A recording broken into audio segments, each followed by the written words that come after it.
All right. So, hello and welcome back to Let Me Tell You Why That's Bullshit, where we try and sift through the absolute garbage fire that is contemporary politics.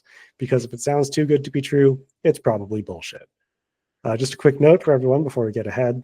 Things are moving fast and there may be some changes since we recorded, and we're recording the evening of February 11th, 2025.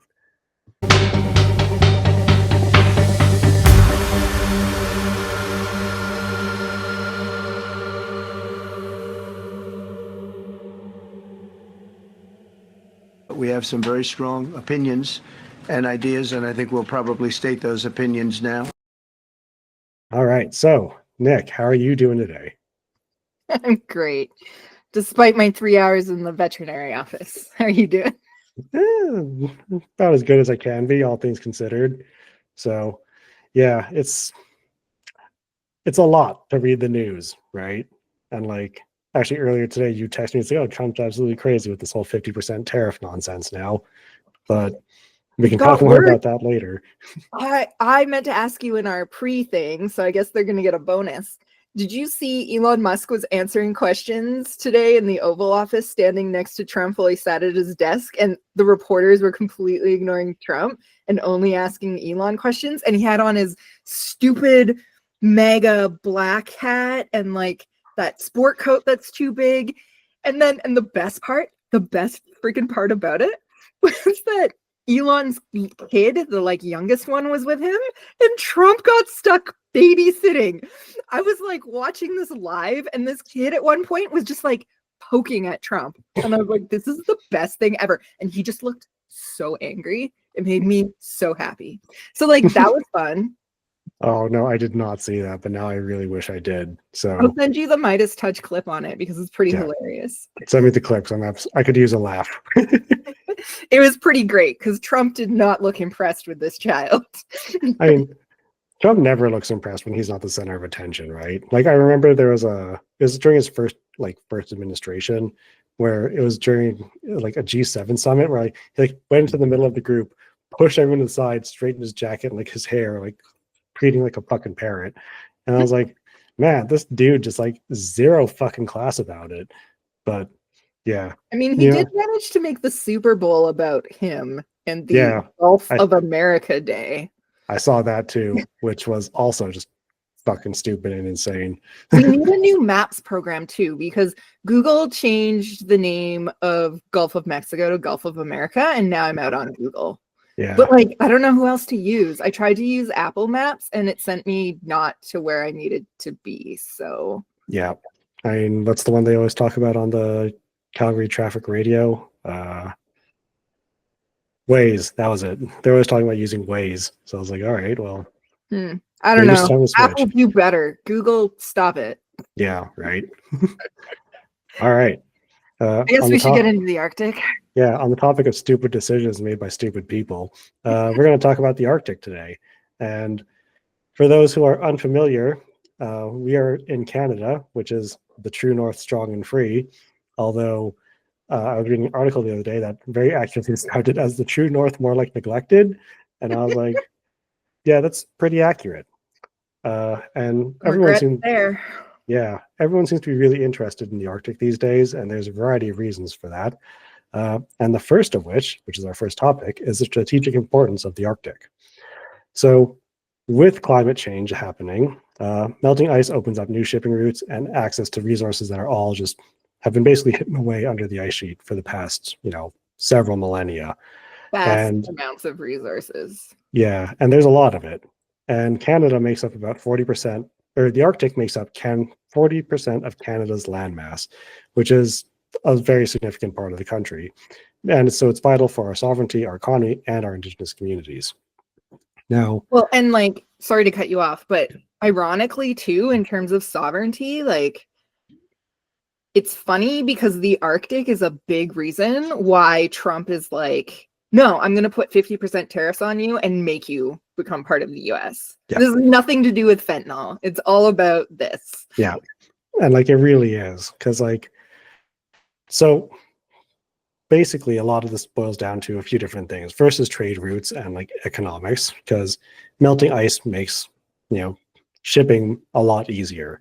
And part of that is Northwest Passage, which I learned about in 6th grade and is now suddenly becoming a lot more relevant in my life, because I remember learning about it the first time and be like, why can't we just get through like the Northwest Passage? It doesn't seem that hard.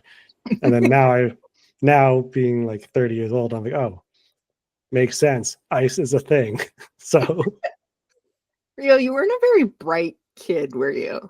no, I was not. Not Which the is like, yellow crayon in the box, more like a navy blue.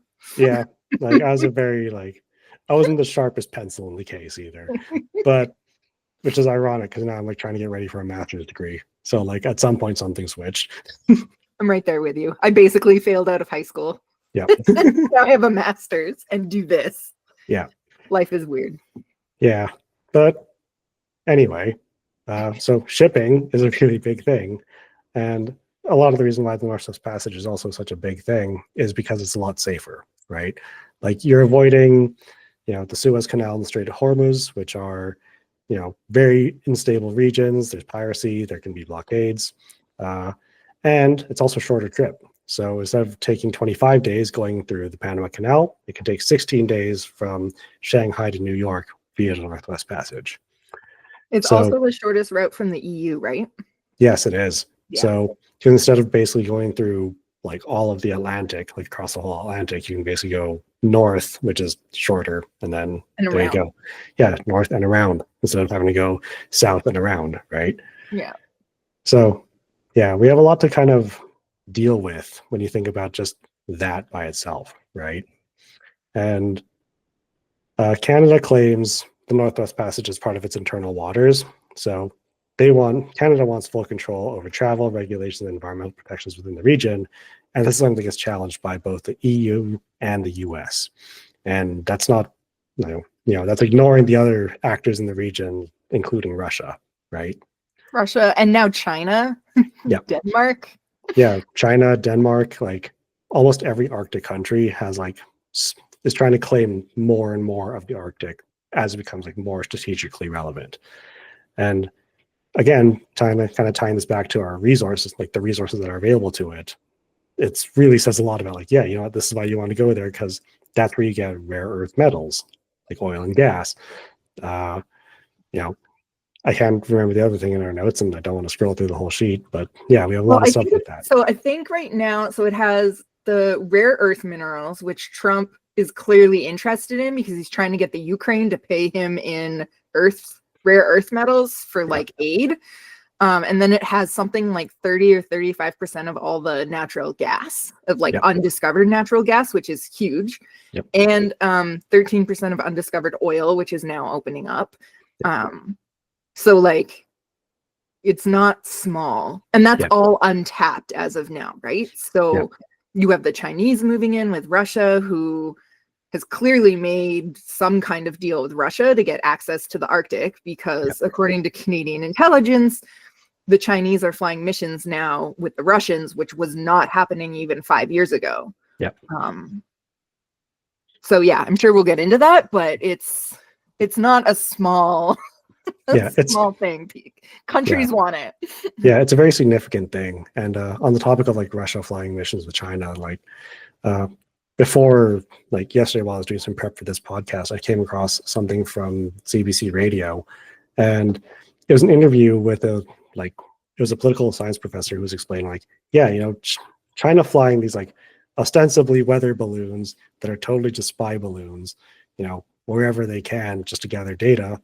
And they were flying a whole bunch of them in the Arctic, right? Because like, A, you need to survey the area, and B, you need to like start figuring out like what is where. And that's in what new defenses are up too, right? Exactly, yeah. So like you basically just had cameras on balloons just taking as many pictures as they could just to see everything that's there and like everything that's popping up. And like strategically, Canada's always been lagging behind, right? Like, and we'll talk more about that later, but we don't have very many bases on there. Basically, we have Alert and Resolute, and I'm pretty sure that's it. Like for now, yeah.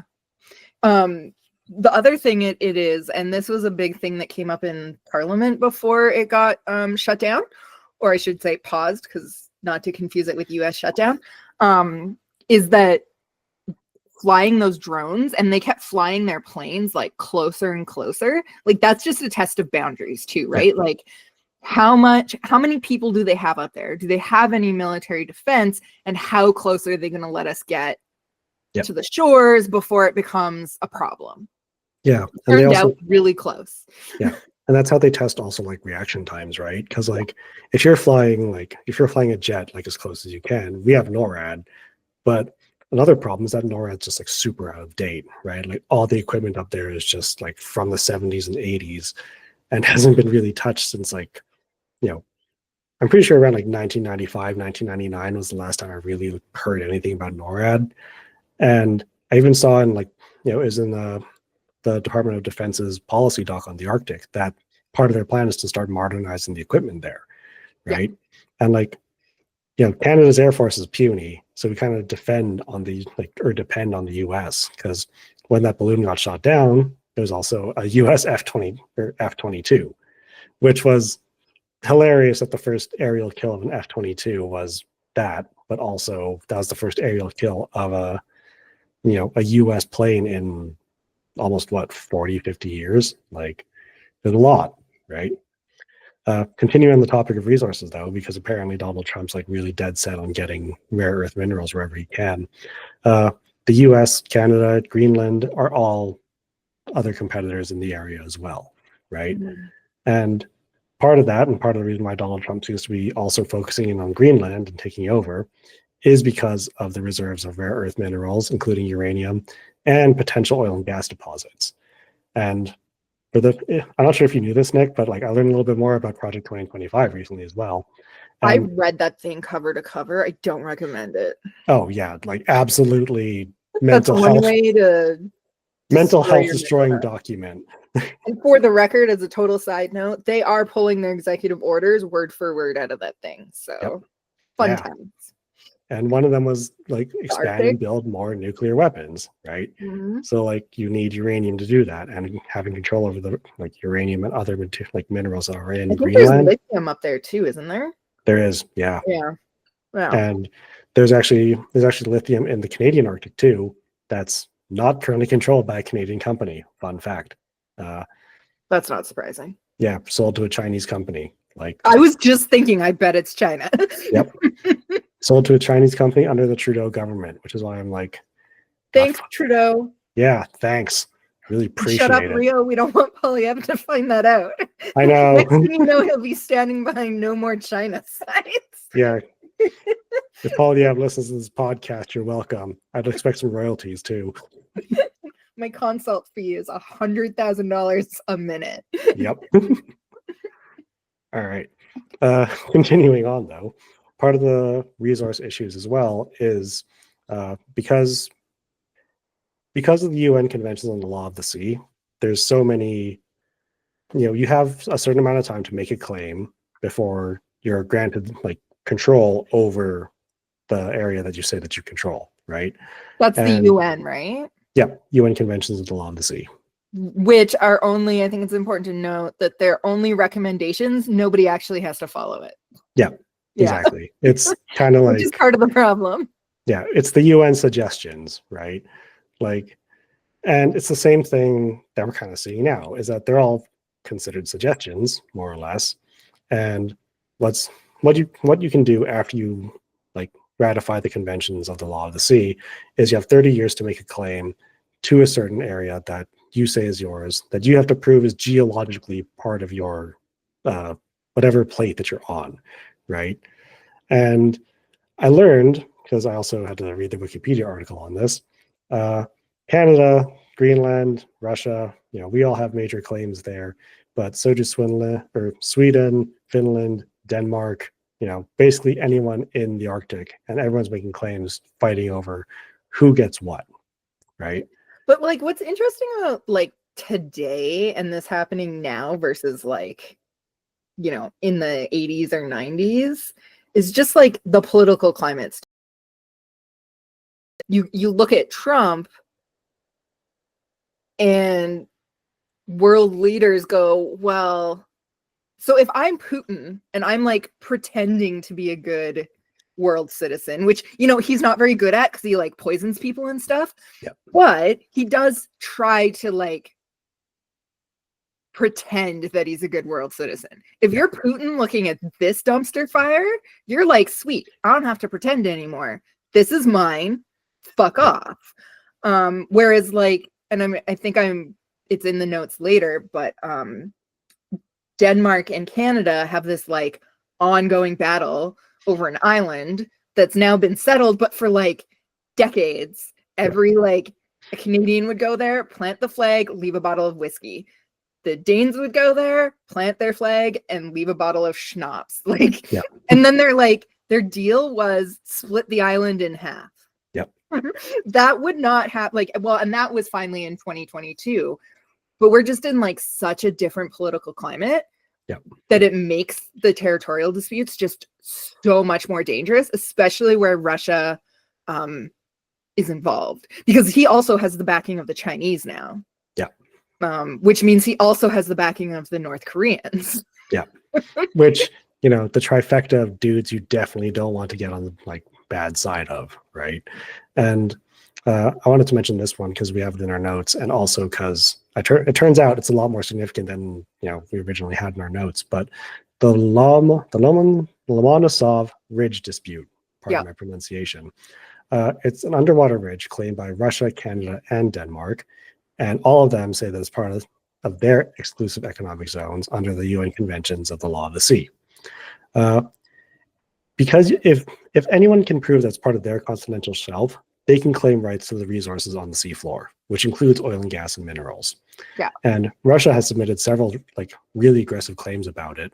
They keep putting their flags on the ocean floor. Like they're sending people down. I was reading about this afternoon, and like planting their flags on the ocean floor. I was actually right about to mention that, because the first one that I could like find in the region was in 2007, where they sent two DSVs to survey the seabed, and then they specifically put a rust-proof titanium Russian flag right on. Know that it was titanium. Like it was a titanium rust-proof Russian flag, and they planted it right on the North Pole, just like so that they can claim like, this is ours, right?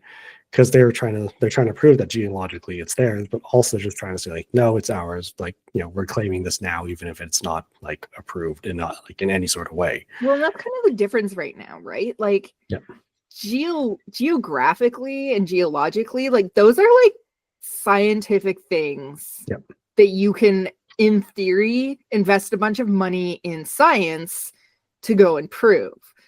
But then looking back like at the political landscape we have now, where apparently US presidents can be like, we're just going to make Gaza beachfront property. It's a completely different world, right? So why wouldn't Russia just be like, we're not doing that. It's just ours. Fight me. Yeah, exactly. Especially considering the fact that Canada's Navy is like 24 ships, right?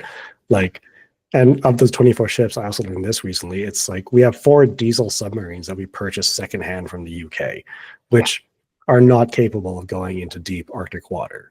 But again, more on that later because I have more notes on that. So and it's interesting, right? Because Canada has said that they're going to invest $73 billion into the Arctic. But then when you look at the fine print, that's over the next 20 years. My worry is that we don't have 20 years. No. And we really don't. We might not have 20 days. Like 20 years I don't want to is sound alarmist, but 20 years is really optimistic, especially considering like, Russia invaded Ukraine. Donald Trump is openly saying that Canada can't depend on the US for defense. Like, and not just Canada, the world, right? Like the EU is wondering if they're next. And like Gaza, he said he's gonna, and not just like from a we're gonna tariff you standpoint, from a we're going full imperialist at this point. Which is really, it's very alarming stuff, right? And like it's really, we're kind of hitting a point again where it's like, people are going to start invading just because they can, and that's going to be how borders are redrawn, right? There's no such thing as a diplomatic solution, it seems, these days. Well, and I guess I do worry a little bit about because like Trump only cares about, so I guess he kind of cares about Alberta too, because that's where most of their oil comes from. Yeah. Their refineries aren't actually equipped to process the oil that they pull out. That's why they get so much oil from Canada. So part of me is like, well, this might not even matter, but it's kind of worrisome because Canada doesn't have much of anything up there. And I worry about like Russia and the US coming in and basically just like carving up the Arctic amongst them. And what's Canada really going to do about it? Yeah, we can't really stand up to either one, right? So if they just went up and started carving up like Northwest Territories, Yukon, and Nunavut, like nothing we can really do about it. Sorry, 3 seats of the Senate and 3 seats of the House of Commons, but you know, Canada can't really defend itself in the Arctic. And you know, that kind of is a really good segue into our next topic, which is the geopolitical rivalries and military buildup in the region.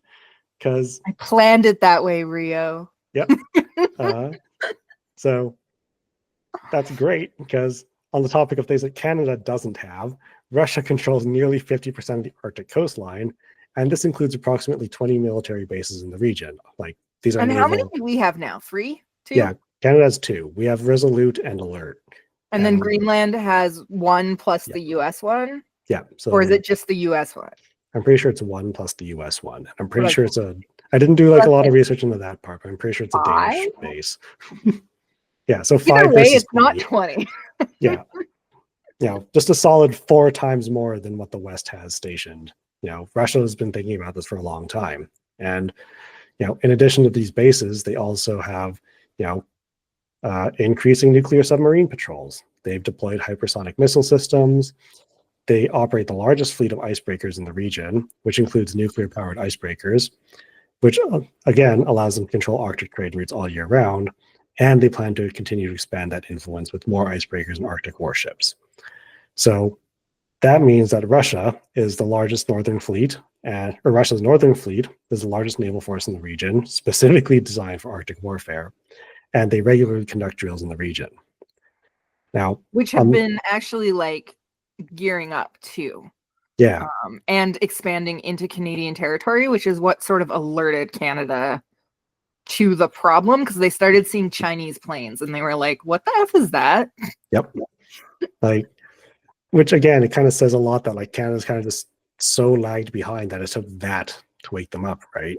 And like the US and NATO have responded kind of, in the sense that they're planning to reopen Cold War era bases in Alaska and Norway to try and counter the expansion, and also running more exercises themselves. Yeah. So, well, and I think that it's interesting because this was like a super, like, I don't want to be clear about this.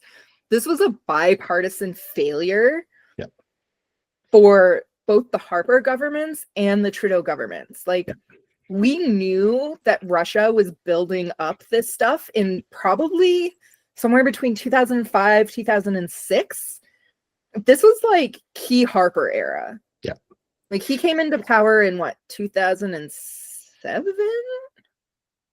2006? Somewhere in there. So like, yeah. So like, this is a bipartisan failure, and both the conservatives and the liberals have sucked hard on this issue, despite the science for decades on global warming, despite the ice melting since the early 2000s.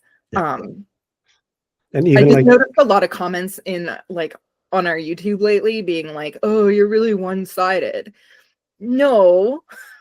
It just happens to be we're criticizing the conservatives a lot, right? We go where the facts are. And so I just wanted to be clear that like this is something that both Harper and Trudeau ignored. And I think it's like this next election, as I've talked about before, is going to be about trade wars and resources. And I think that both Polyev and presumably Mark Carney or Chrystia Freeland or whoever wins that needs to come up with a solid plan and then follow through, or we're going to find ourselves without the Arctic fast. Yeah. And I remember, I'm not sure who it was, and I'm not totally sure where I saw it on like CBC, but I saw someone talking about like expanding Canadian, like the Canadian Arctic Rangers, and like recruiting 100,000 more. And I was like, well, our military right now is about 90,000 people. We're So you're like going to double the military? yeah, so you're going to double the military, really? Like it's hard enough getting 100,000 people to serve already, and 67,000 of those are reserve force, right? So like, And you're going to do it in the Arctic? yeah, and you want to do it in the Arctic. Like I remember at one point, like it was during my undergraduate, because I was like, maybe we should just join the RCMP. Like it's not the worst job I could possibly have, right? And then one of them, like I was talking to a guy because I was actually interviewing for CBSA Border Services, and then he was like, "Yeah, I also thought about RCMP, but my problem was like you don't choose where you get stationed, so you just get sent to fucking Baffin Island, and you're just stuck in Nunavut for the rest of your life." And I was like, "Absolutely not. I'm good." Well, even when they thought of, and this might be in our notes later, I'm not sure, but even when Canada was thinking about defending the Arctic, instead of actually building stuff out, they used Indigenous people as what they called flagpoles. Yep. And it's about as terrible as you think it is from that statement. So it's not like they've had any seriousness in building up the Arctic at all. And I don't even know really, because this is the tricky part, right? Like we're going into an election and it's really hard to gauge, okay, what are you going to do versus what you're saying you're going to do? Yeah. So if this stuff with like Trump happens to lapse, and that relationship gets better, are you just going to be like, we repaired stuff with the US, they'll take care of it?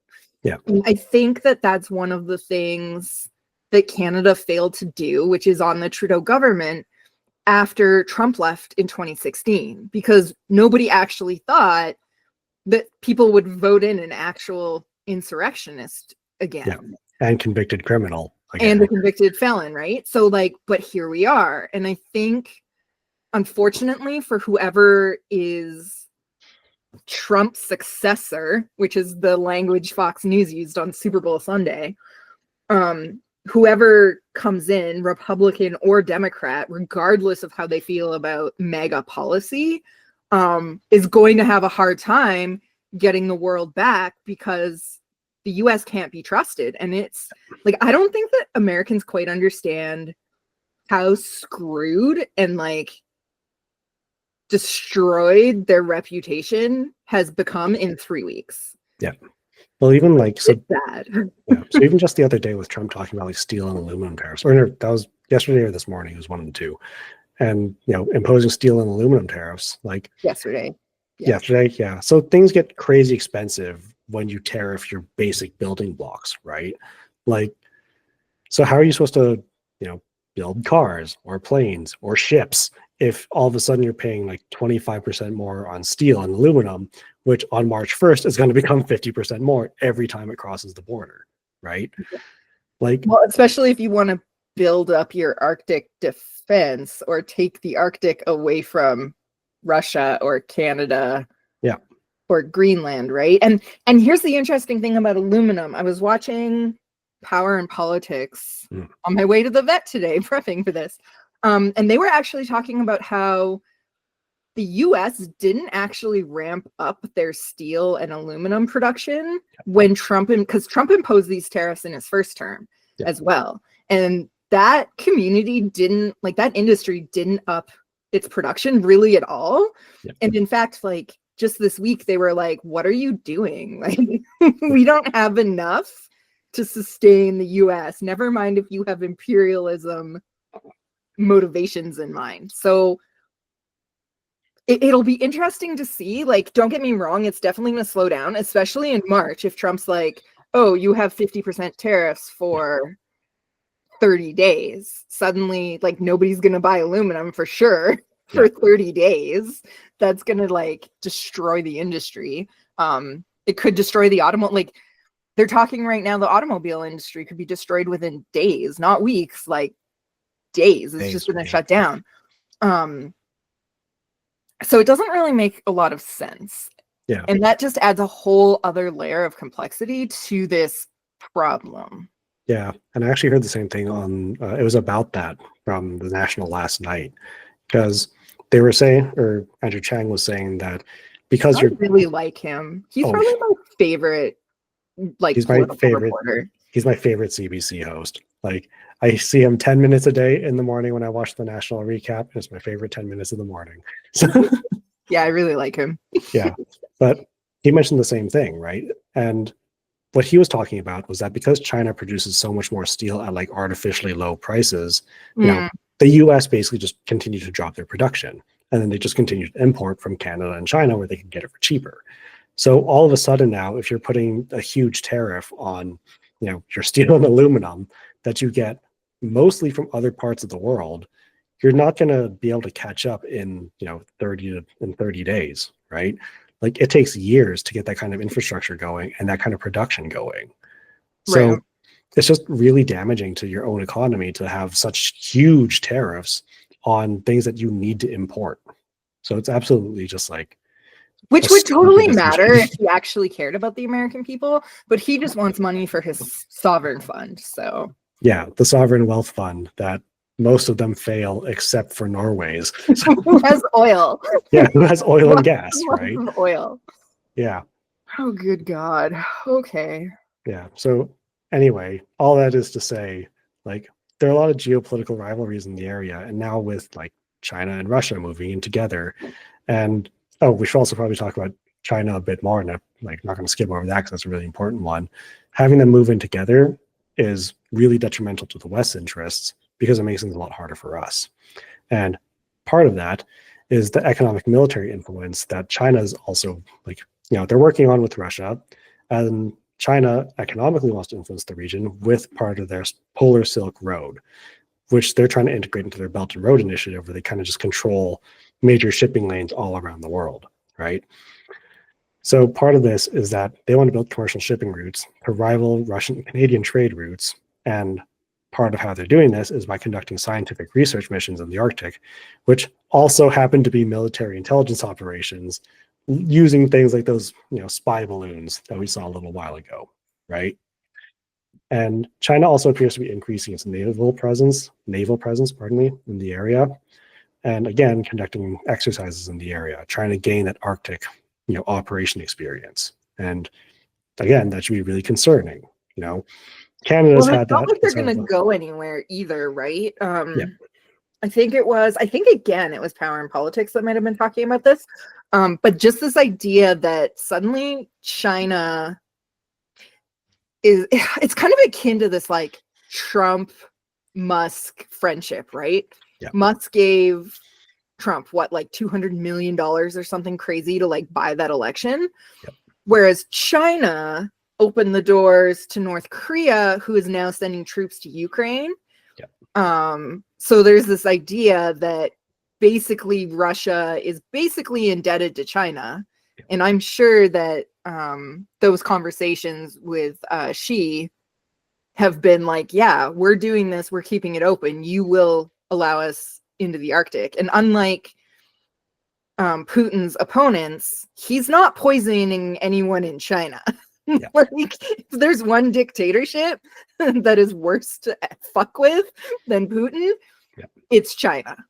And so this should be like seriously alarming, if for no other reason than suddenly China has basically unprecedented access to Russian Arctic shores. Yeah. And as an extension to that, they have access to all those resources and they have greater access to Canada and North America, which is a great segue because, talking about the rapid militarization of the Arctic and all these people that are really interested in the area, Canada, being one of those parties, has had a lot of challenges trying to assert itself in the area. And we can now dive into that because despite Canada's like huge Arctic territory, it doesn't have much infrastructure. Its security in the region is like awful. And there's several environmental challenges that are also posed by any sort of expansion into the region, right?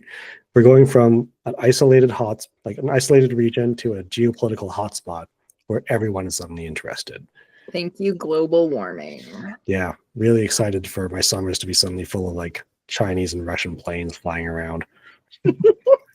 Well, and I think what's interesting about the infrastructure gaps is, and I can't believe Trump is making me do this, and I might have to go brush my teeth after I vomit in my mouth. But there is one thing that Trump isn't wrong about, and it is that Canada does rely on the US for a lot. Yep. And so they have relied on the US to kind of help keep the Arctic safe, if not through anything except for like the intimidation of the US military behind them, right? With NATO alliances. So it's not like Trump is exactly wrong when he says like, well, Canada's relying on us for XYZ, although on the other hand, that's why we have NATO. Yeah, so I have a lot of mixed feelings about like the gaps versus the reality and like why they're there. And I guess it just feels a lot like, I was thinking about this the other day, and my husband was complaining about just like military presence and, you know, like the dismantling of government in the US and like all the DEI stuff that's happening down there. And like, it kind of really feels like we've stepped back into this like post World War II era. Yep.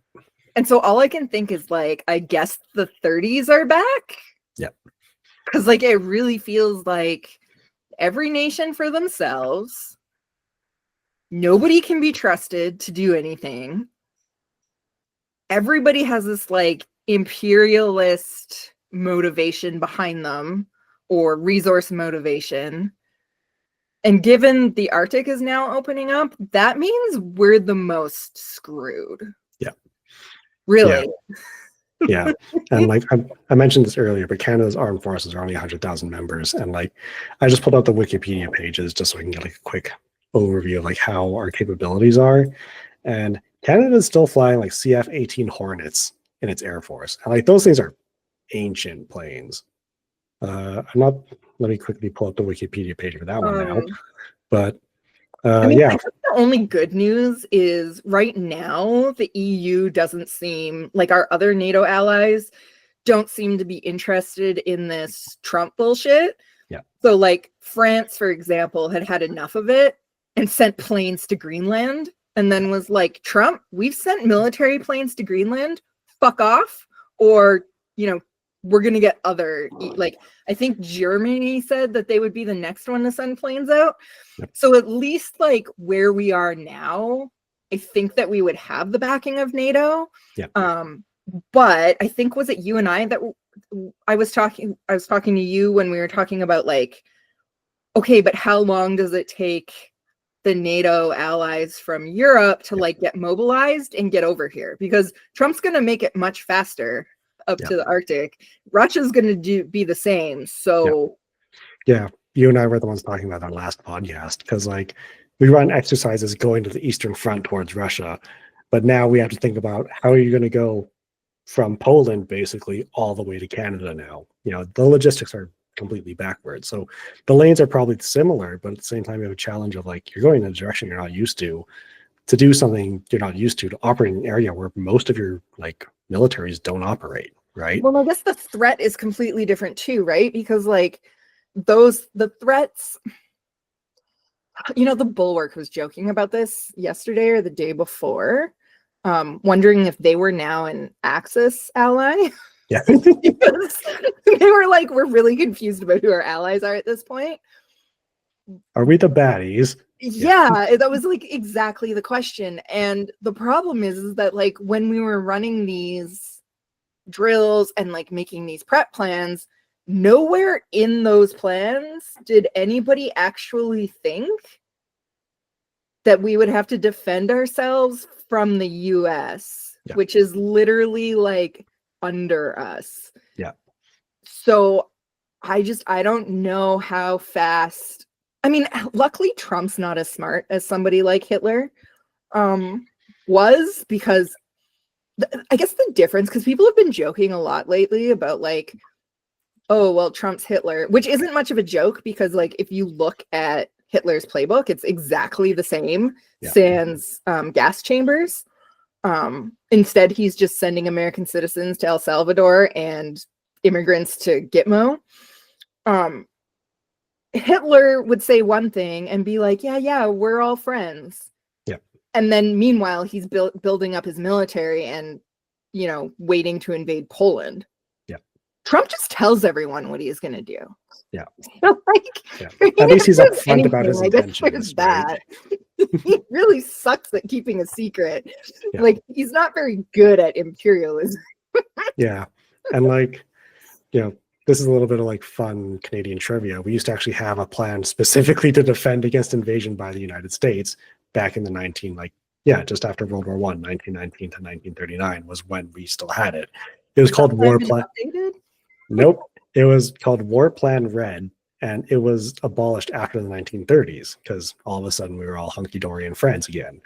But I just find it interesting that we literally thought about this before as a country. We have thought about this before where it's like, all right, we have a giant military that's kind of unstable to the south of us that has invaded us in the past in 1912. What are we going to do about it if they do it again? And when did we burn the White House? 1814. Okay, so it took from 1814 to 1912. So 100 years. Yeah. To... Was my math right there? Yeah, 100 years to build up enough trust, which takes it takes a lot more to build up trust than it does to destroy trust. Yep. So it took 100 years to build up trust and be like, I guess we don't need this anymore.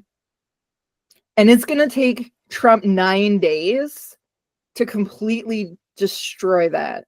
Yeah. Fantastic. Yeah. Just wanted to be clear. Yeah. Maybe we should have that plan again. Yeah, it's probably time to revisit War Plan Red.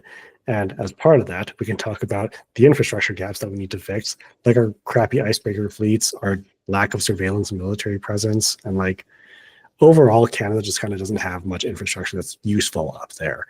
And you were talking about using Indigenous people as flagpoles before. And I wanted to mention during that little bit that I remember learning about that in high school as well, where as part of Canada trying to assert its sovereignty, they're like, oh yeah, we moved all these people there, we provided them with houses and da-da-da-da. And I was like, well, you did that with Indigenous. Spears? Yeah, you basically gave them spears and really crappy shacks. Yeah, without any sort of heating. And you just told them figure it out. I was like, and even back then I was like, kind of seems like a weird little scheme to try and say yeah, we're totally defending the Arctic, even though you just have harpoons. Actually, and that's this is a whole other political layer to put on top of that. Yeah. But between Canada, the government of Canada and the Inuit populations up there, because we've sucked at reconciliation. It's terrible.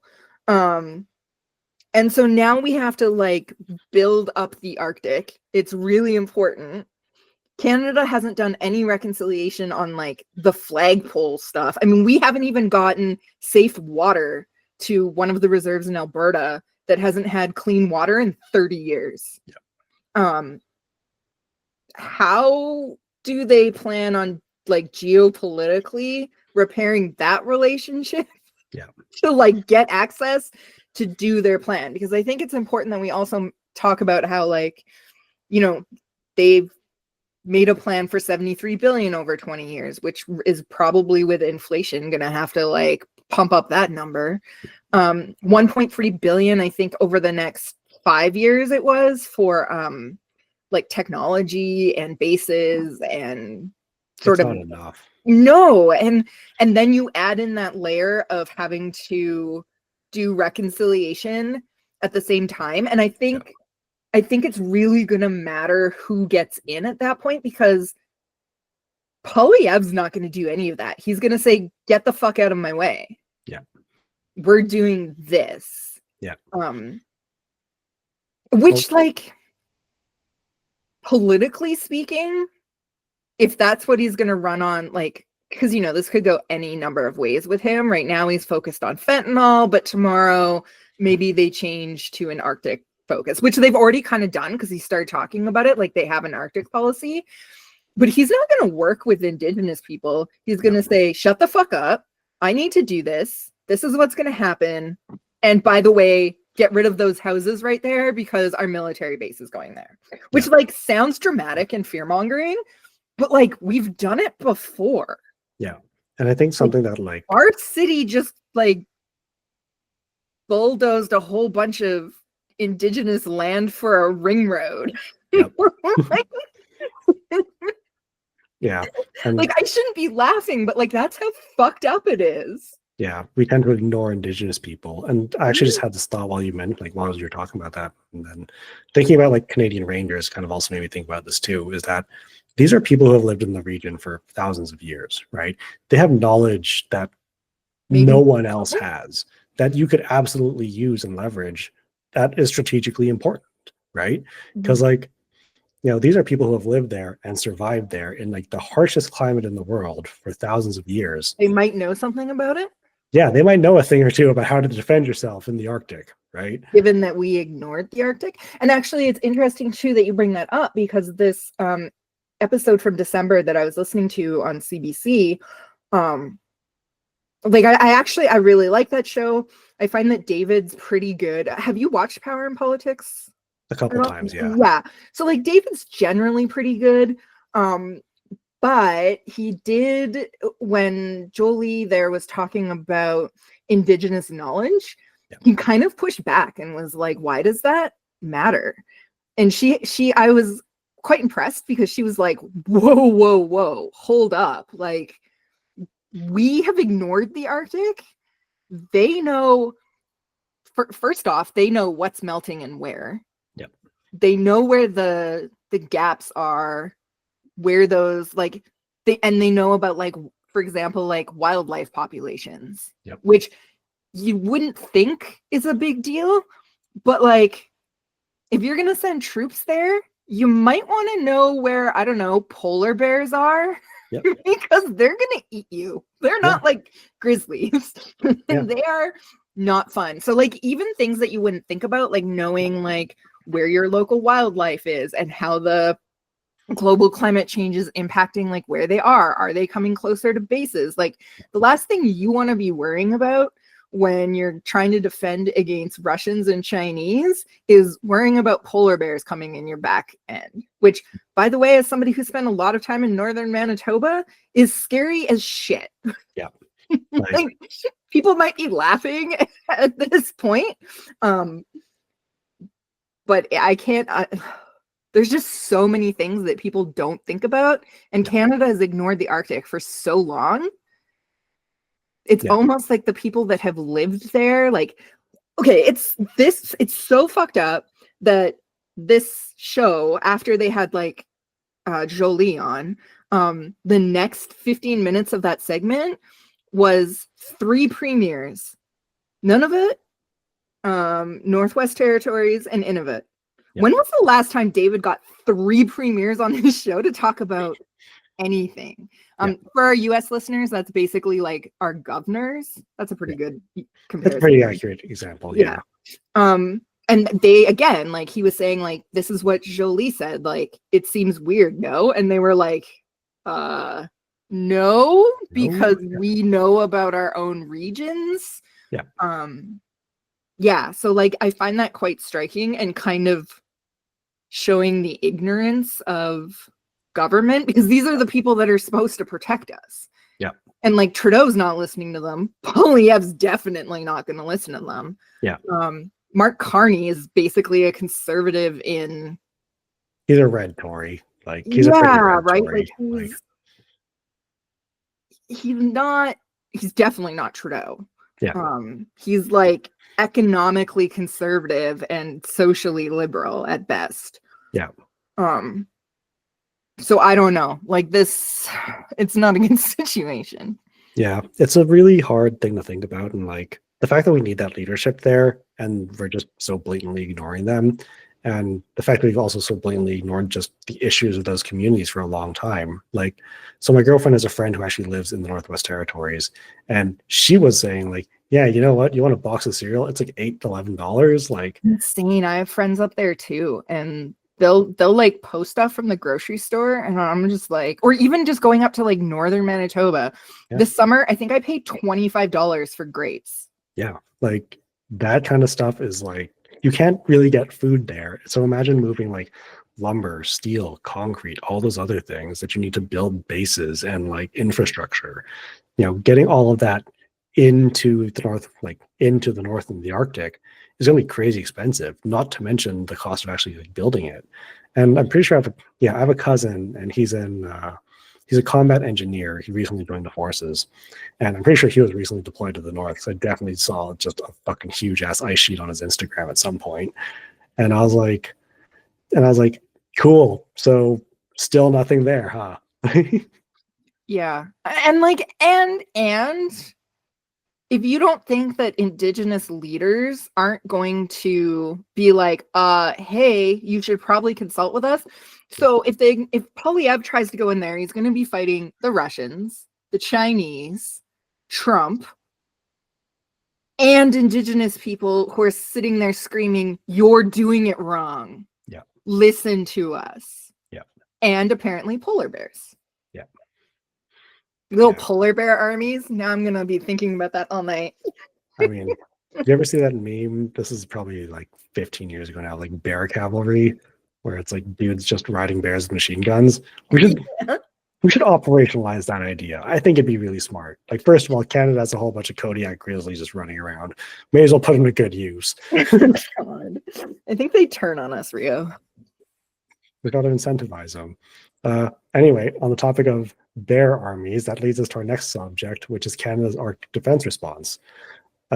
Because of all the geopolitical competition and the fact that we're ignoring Indigenous people so much, Canada, as you've mentioned, has announced a $73 billion defense investment over the next 20 years. That was announced in April 2024, and with the goal of modernizing Arctic security, surveillance, and military infrastructure, with the goal of becoming our North strong and free, proper military force in the area, right? And we're supposed to try and counter that Russian and Chinese aggression in the region. Did you see a timeline on any of this? I couldn't really find one this afternoon. So what I've found, just kind of like digging through the policy doc, is they've kind of started with like more diplomatic solutions first.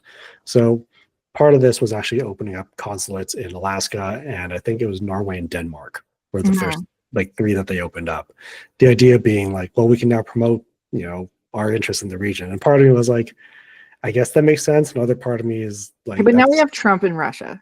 Yeah. So I was like, well, you kind of have a problem there because you're trying to be diplomatic to parties that don't want to be diplomatic, right? Yeah. Like you have an actively hostile president, and then to the south of us, an actively hostile country to the north of us. And then our only real allies at this point are the EU plus Australia-ish, like ANZAC, and great. The nice thing is that Trump's pissing off like the entire world. So yeah, I saw a really funny Reddit comment that was like, if anyone invades Canada, because they're so internationally beloved, everyone's coming to the defense of Canada, right? Like, I saw that too. Yeah, and then another, it's like literally you leave the Canadians alone. Yeah, and in the same comment, they were like, Canada's never lost a war it's been involved in. And a lot of the Geneva Conventions are because of Canadian violations in war. I'm convinced it's also because, like, people think that Canadians are so, like, non-combative and, like, polite. But, like, make no mistake about it. We burned the fucking White House. Yeah. I saw it described really nicely. I was like, Canadians... Not that I'm like promoting burning the White House, even though Trump's like orange pasty stuff probably burns really well. Yeah. I can think of other orange things that burn really well. I saw it really described really nicely that like Canadians aren't nice. They're just polite, right? And like... Well, it's like we're not less racist up here. People seem to think we're less racist. And like, obviously I'm white, so I don't have any real like experience with that. Yeah. But, and maybe you can comment on this, but a lot of my friends who are people of color are like, part of me likes the US because at least I know who to stay the fuck away from. Yeah. Because people in the US are like, I don't like you because you're Philippine or you're black, like fuck off. Whereas Canadians will be like super nice to you and then not give you clean water for 30 years. Yeah. And I've had the same experience because and this is as someone who's experienced racism, right? Like I've been spit on, it's fucking awful. so I've said that overt part, but then there's also that like really subtle part too, where it's like, sometimes it's just like an offhand comment that you're like, Canadians are very passive aggressive. Yeah, and Canadians are incredibly passive aggressive, so you get a lot of that shit. And sometimes you're just like, I feel like that was a one-off, but then it's the same person doing it like several times, and you're like, oh no, that was not a one-off. That is a pattern of behavior, You my probably friend. live in like the worst province in the country for it too. Oh yeah, Alberta's the worst. Like being like having traveled across Canada and like been to BC and Ontario and like even the Although I have Maritimes seen some like actually. incredibly disgusting racist things in Ontario towards Black people when I was there that made me stop and be like, the fuck is happening? And then like people from Toronto, because it happened in Toronto, because of course it did, they were just like, because I was like, what the fuck? Like I remember being in a cafe and like audibly saying, what the fuck, at like this racist thing that was happening in front of me. And even the person that was experiencing it like looked at me like, are you new here? And I was like, yes. Yeah. What is happening? What is wrong with you people? And this like other white person was like, oh, this happens all the time. And I was like, that's not okay. what the fuck? Yeah. Anyway, and then I bought that person coffee. The person that was experiencing problems, not the white racist. I feel like I have to like clarify. I'm glad you clarified. Solidarity, white people. Yeah. Oh my god. Yeah. But yeah, like Canadians are just polite. Like the Geneva checklist is a Canadian invention, and It is. I didn't know that. yeah, well Canadian invention in the sense that it was because of like things like Canada. Oh my god! So this is really, really funny and sad story from World War One. At one point, like this is on, I believe it was the Western Front. So it was Canada and Germany basically on two opposite sides of the trenches, and the Canadians decided to throw over a whole bunch of cans of meat. And the Germans were like, "Wow, cool, thanks. Can you throw over some more?" And the Canadians were like, "Sure." And they threw over grenades because it was the middle of the night, so you can't tell. So they started off with the meat, and then they started throwing grenades. And then I was like, that is like such, and I don't think any of our US listeners would know this, but like as a Canadian, I'm like, I totally believe that story, even if it didn't happen. And now I legitimately am gonna go fact check it later because it sounds like it would be 100% a thing. Canadians, and that could have gone the whole other way too. Canadians could have also just thrown like all of their food over. I would also believe that story. So I actually, when I first read that, I actually pulled up the combat report. I don't have it saved anymore, but like if I can find it. Yeah, so it's true. I'll see if I can find it again, but like it would actually happen. And that's where, deceiving your enemies with food is now a violation of the Geneva Conventions or something like that. It kind of should be. Yeah. It's horrible. Yeah, it's horrible. Really but smart. like, yeah, but also Canadian.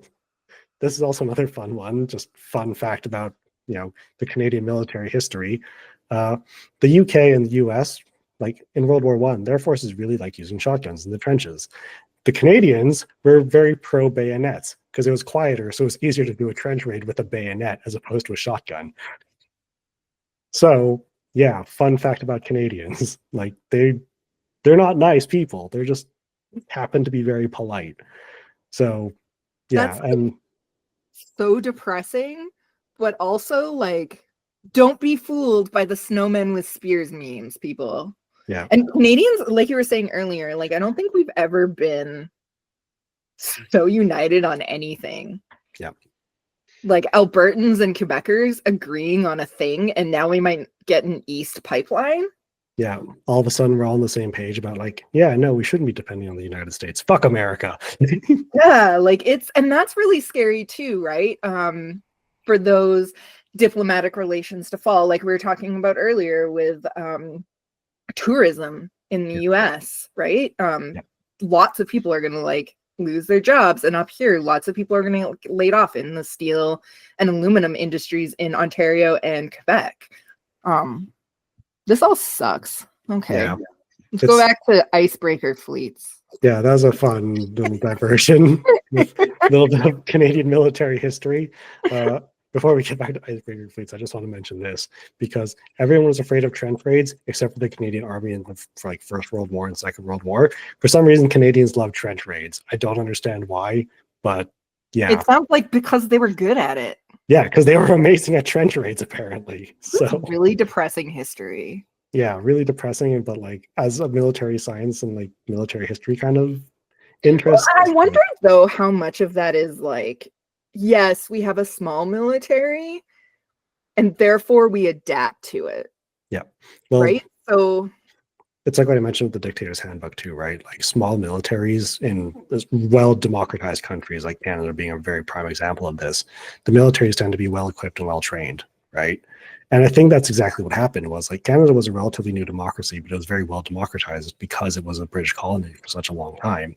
And then World War I, World War II roll around, and they had better equipment. About at the time it was about the same level of equipment, but they were so well trained and so disciplined, and they were just so focused on like, no, we have to do this, right? So it's a very interesting mindset that you kind of get from a smaller military. But I digress. Back to defense and security spending. Part of Canada's goals here, 1.4 billion for maritime sensors. So this is for advanced underwater surveillance technology to detect submarines and other potential security threats. 5.5 billion for satellite ground stations. This is for real-time Arctic monitoring, communications, and intelligence gathering. I learned a little bit about like electronic warfare signals intelligence, just a couple of YouTube videos while I was working, and like really interesting stuff. New Arctic capable vehicles specialized in air, land. Why don't we have that? Yeah, like you'd think that this would be the first one you go for, right? Especially considering, again, we're an Arctic country and we're trying to say that like we're defending the Arctic. And I mentioned this earlier, but we have 4 diesel submarines that can't go into Arctic water. Like, that doesn't make any sense. Yeah, it's such a joke because it's like, oh yeah, we're so serious about this, but you have subs from like the 70s and 80s at this point that can't do anything. Like, and it was in the same CPC radio bit that I was listening to. They were talking about like, well, if you really want to do something, you need a nuclear submarine, or you need to try and like, you need like some kind of better propulsion system that can manage under water like that, or under like Arctic waters like that. And like, that's really expensive. And like, if Canada and the US still had a very positive relationship, we could probably call on our buddies to be like, hey, can we start buying nuclear subs from you guys? Unfortunately, though, that relationship's kind of gone down the toilet. Yay, it's been like 3 weeks. Yeah, 3 weeks, and all of a sudden now we can't buy nuclear subs. Fantastic. Yeah. So in addition to all that, there's expanding the icebreaker fleets.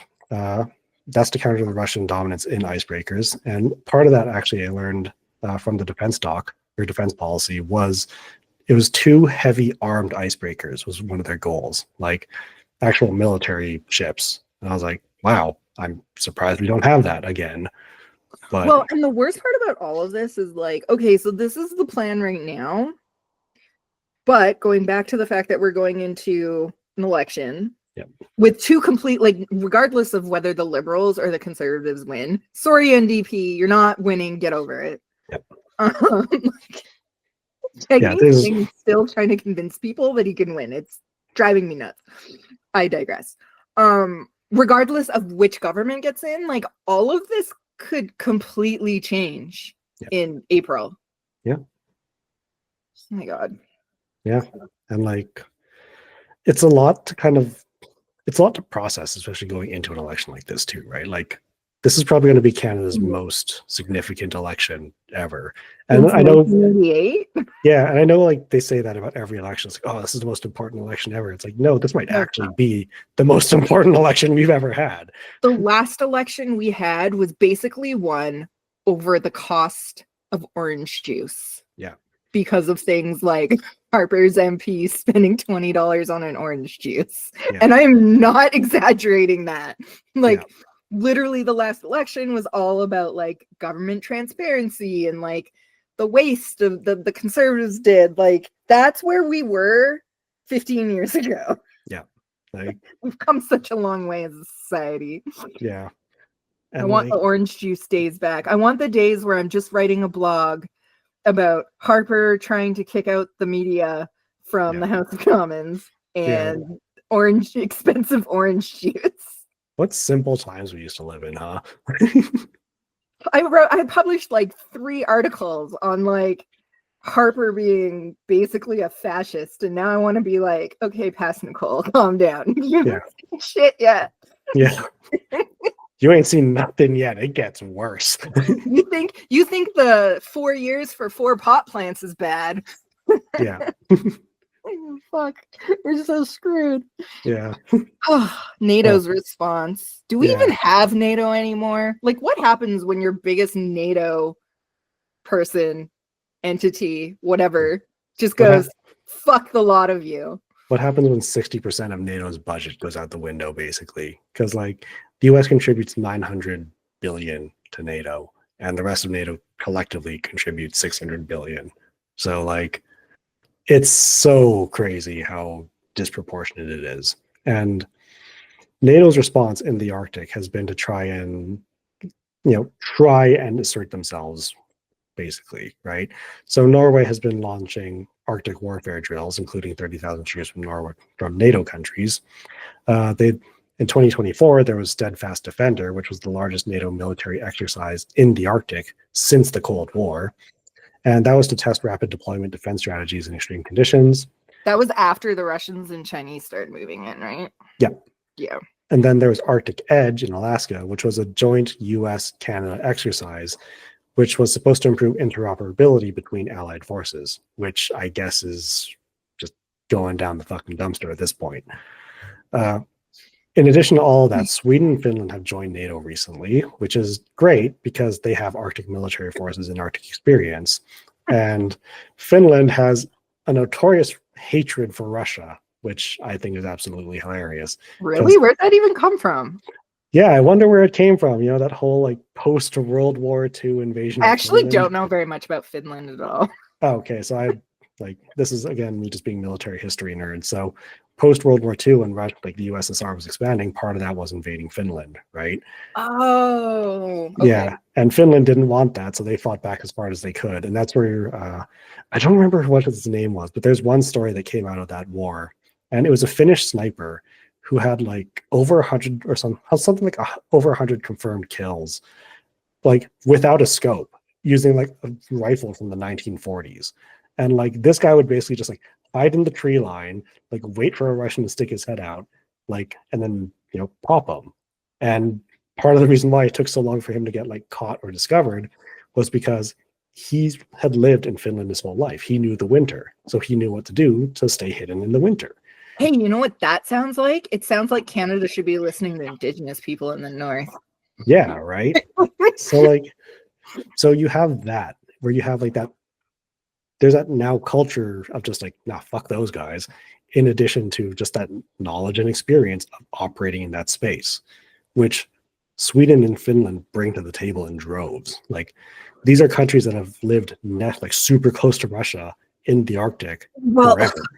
And I think that it also demonstrates like how important it is to maintain your diplomatic ties. Like, yeah.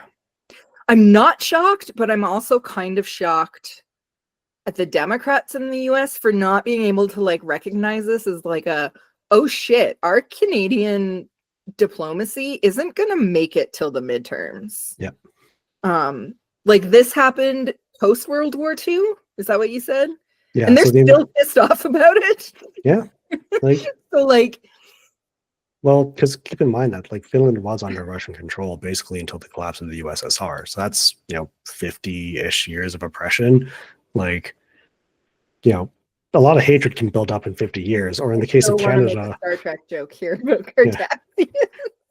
Yeah. In the case of Canada, a lot of hatred can build up in 3 weeks. So well, we have a lot of like, we're nice, but we get angry very easily. And it turns out when you say you're going to invade our country and take away our healthcare, yeah, we start throwing sit well. Yeah, we throw you cans of food, then we throw you grenades. Honestly, if the US had healthcare, I think they'd have less of a problem here. Well, like to be totally frank, they have Disney World and New York. So it's funny you mentioned that, because I actually saw an article on Reddit the other day. I didn't do like the full deep dive, and I definitely can't find it now. It's buried somewhere in there. But it was actually talking about how like, a lot of these issues just stem from the fact that the US doesn't have healthcare. The US doesn't have a strong education system. The US kind of lacks those basic like societal safety nets and supports that existed between the 40s and 50s. Also, that, their children get shot in schools. exactly, right? Like you have all these things that, you know, boomers got to benefit from like, you know, 40s through, I don't know, just about 1980, when like neoliberalism kind of started taking a bigger stance in global politics. And like all of a sudden, all that stuff got stripped away. And all of a sudden, all these things started coming forward, right? All of a sudden, quote unquote, meaning like starting like the 90s, like to early to the mid 2000s, right? Mm-hmm. So like a lot of it is just kind of rooted in the fact that there's so much like inequality and disparity between, you know, your average American and Elon Musk, right? That's a whole other podcast. Yeah, that's a whole fucking thing we can talk about. But like a lot, that's where a lot of it seems to be rooted in, is just you don't have these supports, which leads to, you know, anger and frustration and tension. And then like you don't know where that's, you know, the human brain can't process it the same way that we can process like, oh, you know, I cut my finger with a knife while I was cooking, right? That's a acute stress. But chronic stress is something so different on your brain that changes your mental, like your like neurochemistry so differently. And like, you know, this is someone who did a minor in his undergrad about psychology talking about this. So like fucking don't quote me on that. But you know, it's something to think about. And there is a lot of research on this, right? Mm-hmm. This is very depressing, Rio. I know, but the good news is that we're at our last segment, which isn't much better. So on the topic of poor mental health care, in 2019, Donald Trump publicly floated the idea of the US purchasing Greenland. And initially, the idea was widely dismissed. But as we now know, he has revealed his deeper, like long-term strategic and imperialist ambitions. And overall, Greenland, Canada, and the Arctic are prime targets for US influence and would strengthen America's position in the Arctic against Russia and China, right? And like, as you've already talked about, there's the resource component to this, there's a trade component of this, and like there's military and strategic components to all of this, right? Like it's, if you really look at it geopolitically, like for some reason Donald Trump went from being stupid to all of a sudden being really smart, kind of. No, and see, here's the thing. The Bulwark was talking about this the other day. Trump doesn't give a flying fuck about any of this. The reason it's all happening is because the slightly less stupid people that wrote Project 2025 is where this is all coming from. Like, Trump probably couldn't even find the Arctic on the map. Like, the guy is not a genius at all. But I do wonder, too, what will happen if, God forbid, this actually gets to a point of no return. Yep. And say you, like, get a Democratic president in 2028, he takes office, he takes office in 2029, and suddenly you have all this tension. Let's, for argument's sake, say it's at like the worst it could be, and like the US has like occupied the Arctic. Yep. From a like what's best for the US perspective, a Democrat's not really going to backpedal on that if they like have a real chance of maintaining the Arctic. Yeah.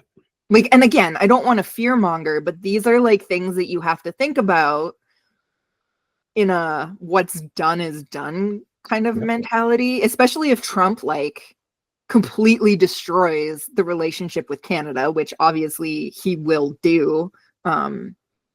Probably even if he doesn't actually put boots on the ground in the Arctic. Yep. The US will almost have like no choice but to stay there, right? Like it's the same idea as what happened after Bush invaded Iraq. It's not like Obama and like this is like a very heavy topic that like we don't have time to get into, and Obama definitely had problems, and like some of the shit that's coming out is akin to like Bush level crap, and he definitely liked to kill people with drones. But like, why was he put in the position in the first place? It's not like he could be like, I'm taking power today, and oh yeah, the whole Iraq thing, Forget about it. Forget, it's fine. Like, Yeah. come home, everything's fine. Like, the Middle East is a fucking dumpster fire now. And like, it's always been a dumpster fire. But like, the dumpster fire we currently have is because of what happened with Bush and his like, oh, I can use this as an excuse to go and find mass weapons of destruction that don't exist. And then literally go, oops, Yeah. our Sorry, it bad. turns out they didn't have it. Also, we but- kind of assassinated that guy. But he was a Yeah. bad guy anyway, which he like totally was, and nobody was sad about that. Same with like Osama bin Laden, right? Like, I'm pretty sure the whole Western world was like, yeah, fuck that guy, good job. Yeah. But like, it just kind of demonstrates that once a country is like in it, Yep. you're in it. Yeah, you really can't get out. And actually, this is another really interesting thing I saw on CBC the other day is like Russia's economy like running crazy hot, and it's almost overheating because of the war in Ukraine, right? And like that was supposed to be a 3-day operation that's now in its 3rd year. So, but what are you supposed to do? Because you can't just be like, sorry about that invasion we started 3 years ago for like really no good reason. What do you say? Like, what do you say? We just kind of go back to normal. Even if you just went back to your old borders, you're never going to get rid of the fact that like you now have a population that lives on your southern border that hates you even more than they did before, that is now actively considering developing nuclear weapons because of your invasion, right? Well, and we can see similar things in like Ukraine. So, my husband's stepdad has Ukrainian cousins that he brought over when just after Russia invaded the Ukraine. And we were talking to them at like Christmas time, and she was talking about, one of them was talking about her mom and how like, I think it was her mom that she was telling me about. Anyway, she was telling me about how like they're now, even Ukrainians that have grown up in Russian speaking areas no longer speak Russian because they see it as a betrayal, right? Like, these people are invading us, stop fucking speaking in their language. I actually saw this, where was that? It was recently, the president of Ukraine, Zelensky, right? He's a president. Yeah.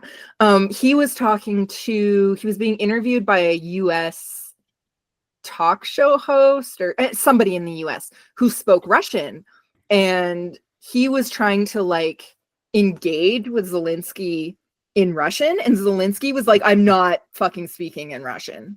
Yeah. Like, stop it. And he like, obviously he wasn't that like, because he's elegant, but basically the bottom line was, don't speak to me in Russian. They're awful. We hate them. Yeah. I'm not ever speaking another Russian word again. And so it was like really interesting because the interviewer was also like not letting up. Yeah. Like, he was still talking in Russian, and Zelensky was like, I don't understand why you're still talking to me in Russian. Yeah. Like, stop it. Yeah. Yeah. And if you like, even just bringing that a little bit closer to home now, like people see buying Florida oranges as like taboo in Canada now. That took 3 weeks.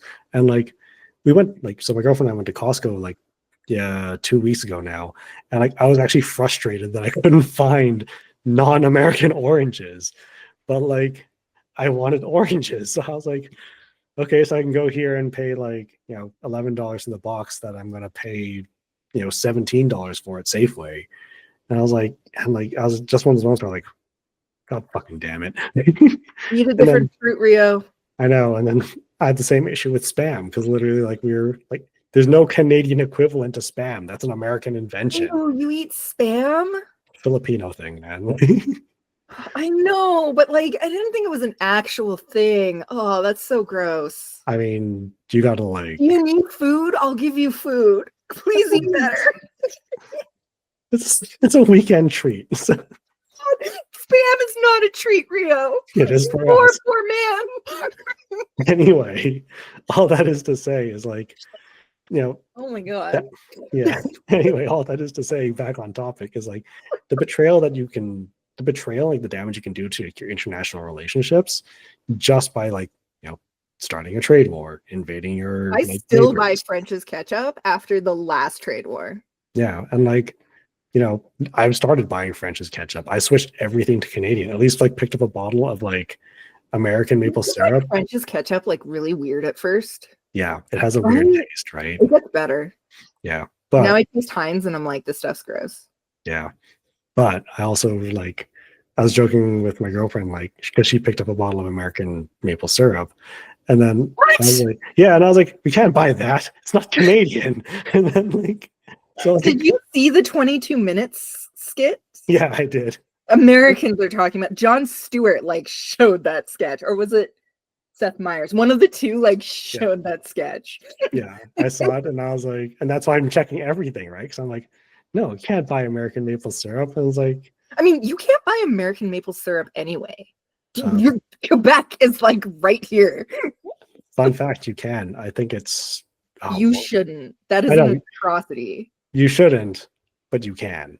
That's So disgusting. like, Don't I buy. know. So, but also, I have another funny story I'll tell you when we're offline about me shaming her cousin for buying American maple syrup. So, but that's Which you don't do now. yeah, don't do it now. But things to consider. And on the topic, back on the topic of like strategic relations, you know, how would you ever repair that, right? Like, even if it was a Democratic president with a Democratic House and Democratic Senate, like, if you're already at that point where like your boots on the ground, you can't just pull out. And like, even if actually, this is really interesting because I've seen it floated that like, even if Russia was totally successful in Ukraine, you'd basically be facing a permanent insurgency because the people are going to hate you for the rest of your life. And like, well, for the rest of forever, basically. And like, I mean, I how long wouldn't. did Putin have? That guy's old, right? He's like almost. I want to say like he's almost 80, I think.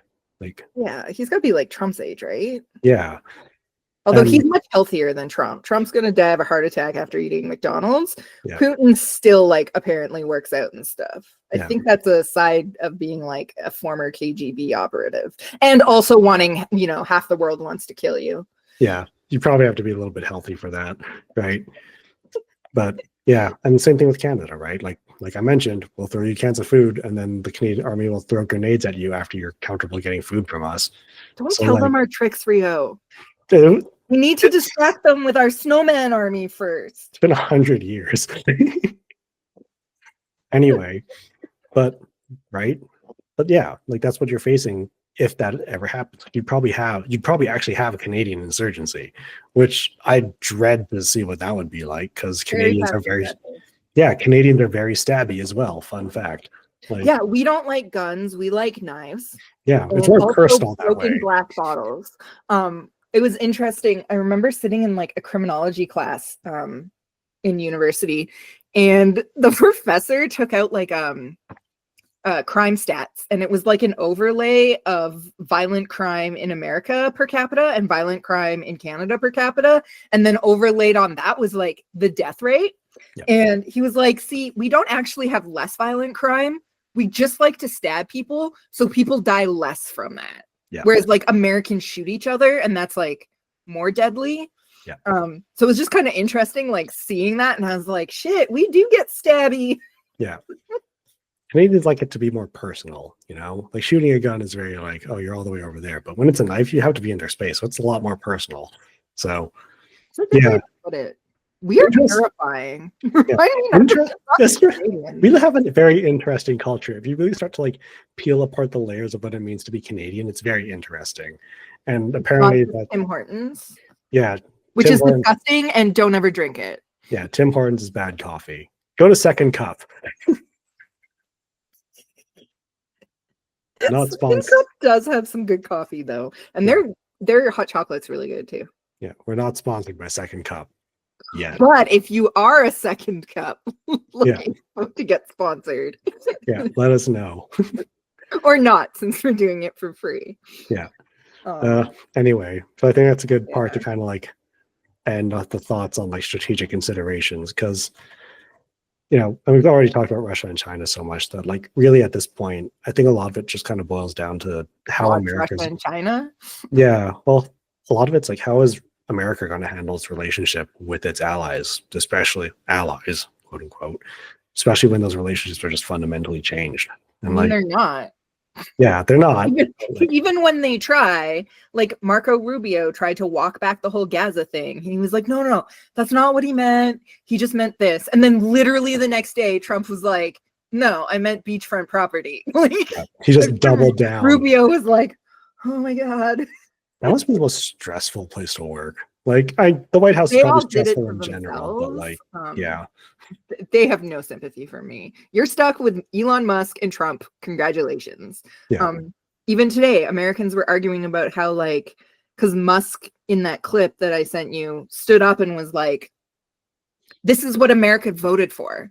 And the guy in the clip was like, this isn't what America voted for. And I was like, no, it is. Trump, in one way or another, literally told everybody what he was going to do. Even the Gaza thing, he was talking about that in 2018. yeah, Jared Kushner went on TV and literally said it would be prime real estate. yep. Why do I know this as a Canadian and you don't? Yeah, I like. It's kind of sad that like that's the state we're also into, or like where like Canadians are so informed about American politics, and then it's dumb. They don't understand why. They have no idea. Yeah, and then a lot of them don't even understand Canadian politics. And kind of going back to my girlfriend's cousin that I shamed for American maple syrup, like when we visited Australia, we were talking to him, and he was like, honestly, most people don't even know the prime minister's name. And I was like, really? And he's like, yeah, most people don't know their MP. They don't know their prime minister, like, because politics in Australia is just that different, right? Well, and I think that part of the difference is the US has a lot of influence. Yeah. And like, I'm just as guilty. Like, if I have to watch a Polyev speech, or I can watch a bunch of mega people crying because Trump deported one of their family members that they didn't think would be susceptible to Trump's immigration policies because they weren't a criminal, even though Trump considers them a criminal because they are in the States illegally. Yeah. Makes me laugh. And like, it's like a train wreck you can't look away from. Yeah. Our train wreck is Justin Trudeau going, you know what, guys, gonna suck and everybody hates me, so I'm just gonna step down and you guys run your thing. Yeah, I'm gonna step down. You guys figure it out. Yeah, and that was like a huge thing. It was so big that even like the Bulwark brought on like Canadian podcasters to like talk about the scandal. Yeah. Meanwhile, like you look at the US and you're like, you guys are just on fire, and I can't look away from it. Yeah. But it's also just so influential in like what happens here. Like Trump's tariffs, because we're so much smaller, could decimate our economy. Like the other thing he's right about is it's not that because people keep saying to him like, well, are you going to send troops into Canada? And he's like, no, I'm just going to decimate them economically. Why? Because he doesn't have to send troops into Canada. Like 50% tariffs will destroy the auto industry. Yep. I mean, unfortunately, he doesn't realize it's going to destroy the auto industry on his side of the border too, because the supply chains in the auto industry is like, we could do a whole podcast just on like how North America has like built the auto industry to function how it's currently functioning. So when it dies on our side, it dies on their side. Kentucky's having a like complete tantrum right now because all across Canada, people stopped ordering their bourbon. Yeah, their bourbon, and it's being pulled off liquor store shelves. Like the governor went on like Canadian TV and was like, could you guys please buy our bourbon? And we were like, no, red state who voted for Trump. Crown Royal. Right? Yeah. Like if it sounds French, it's probably Canadian. Yeah. But like that's really significant, and it is going to disproportionately affect red states because of how that's all designed. Whereas blue states can like weather that a bit more. It's fascinating, but also like super scary what could happen because again, like I said, Trump's not wrong. Like he can just decimate us economically, and then what do we do? I mean, we'll just die because we won't join the US, and I think that's where his whole like thing falls apart.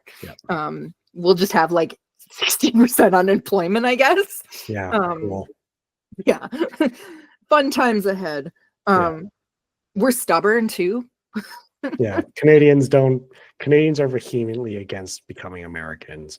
Like, Yeah, it's almost like we pride ourselves on not being American. Like Canadians get like I don't care. I'm just like, oh, I'm Canadian. But like I've seen traveling, like Canadians get really, really angry. Well, not like angry, but like if somebody was like, oh, you're from America, Canadians are like, no, no, no. See the maple leaf pin? I'm Canadian. Yeah. Oh, same difference. And then you're like, oh no. no. I have been that tourist. So like I mean, Americans travel with Canadian. Like, I remember when we went to Mexico, there was like an American couple, and he had like the swim trunks, but they were like the Canadian flag, basically. Yeah. And I was like, oh, fellow Canadians. And they were like, not really, but don't tell anyone. And I was like, you guys sound like you're from Alabama. Like, you're not hiding this very well. But even Americans pretend to be Canadians when they travel. And like I know we fact checked this, so we know it's not true, but like I stand by the Thanksgiving is really just Canadian Thanksgiving is for Canadians to give thanks that we're not Americans. I know It's not true. I know it's not true. I think we should make it true. I was joking with my therapist about that, and he said that he likes your theory more. But I think you're both dumb. I think we should make it true. God.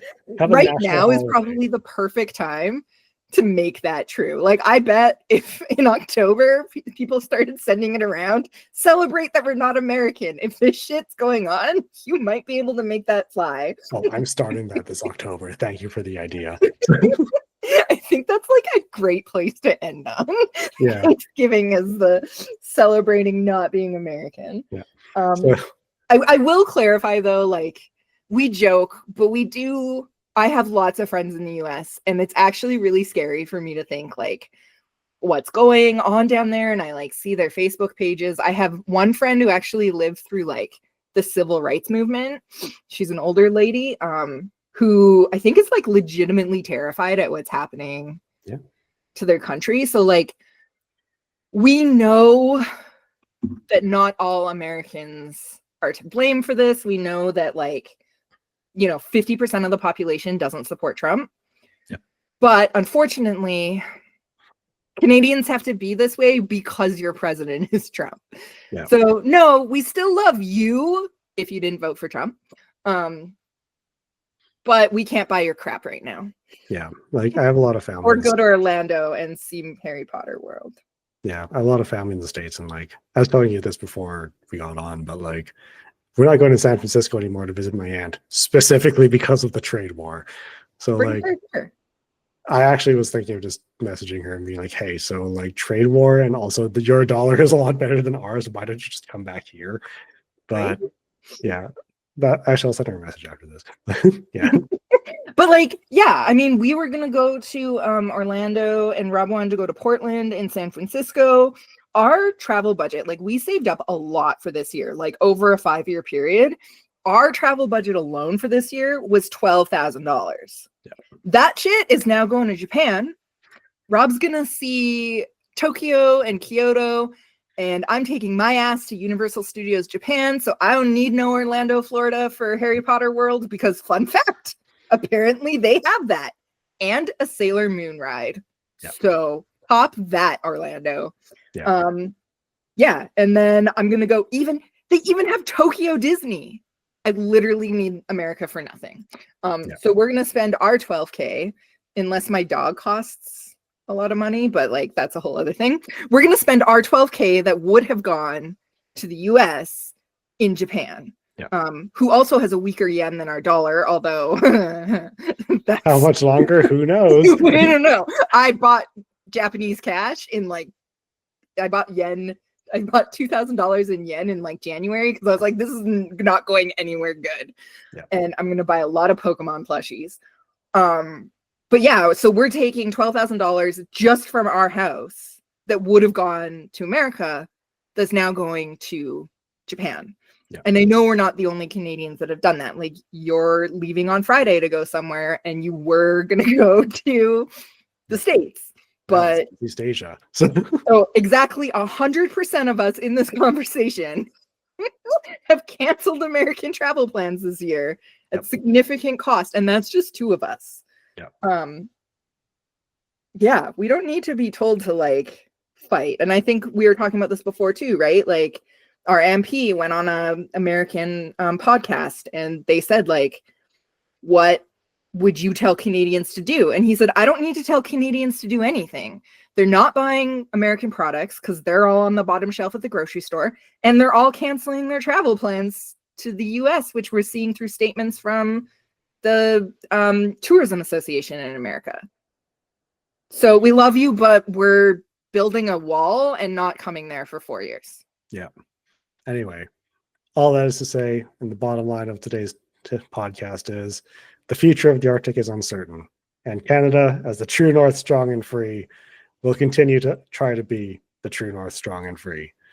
And yeah, unfortunately, just with the way things currently are, you know, Canadian-US relations are kind of in the toilet.